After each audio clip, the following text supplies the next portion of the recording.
like algebra or whatever, and you're not learning it in isolation. You're learning how it connects with other aspects of the world. So like with the astrology stuff, you're looking at, okay, how does that fit in with science, but also history, but also religion, or like traditional religions, because like there was a lot of things with like the Catholic Church and the stars and all that stuff.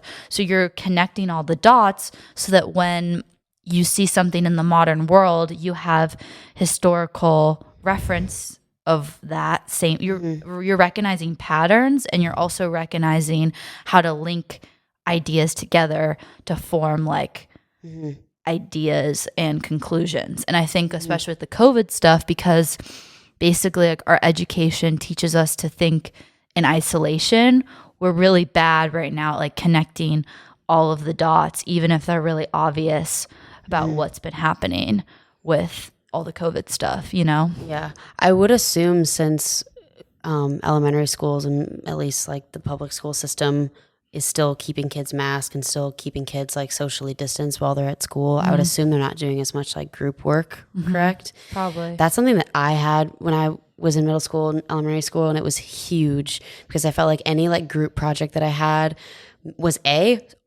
like so much more fun. Anything that wasn't testable, I pretty much enjoyed because I was so anti-test for some reason. I didn't like it. But yeah, I think that like collaboration too, where you're like having to balance the social aspect of working with your team and pulling your weight and analyzing everyone else's input, but also sort of having to critically think, because most group projects required a project prompt that was more critically thinking based, as opposed to just copy this or memorize this or repeat this. It wasn't really like that for those types of assignments. Yeah, no, I think yeah, a combination of like group work, doing things that aren't just like memorizing things for tests, having historical context, being able to have those references, and also just kind of like having, I don't know, being excited about learning, because I think that if we just treat education like this thing that we have to do, we have to learn this stuff, and there's no excitement or personal connection, then when you become an adult, you don't have to learn anymore. You can just do your job,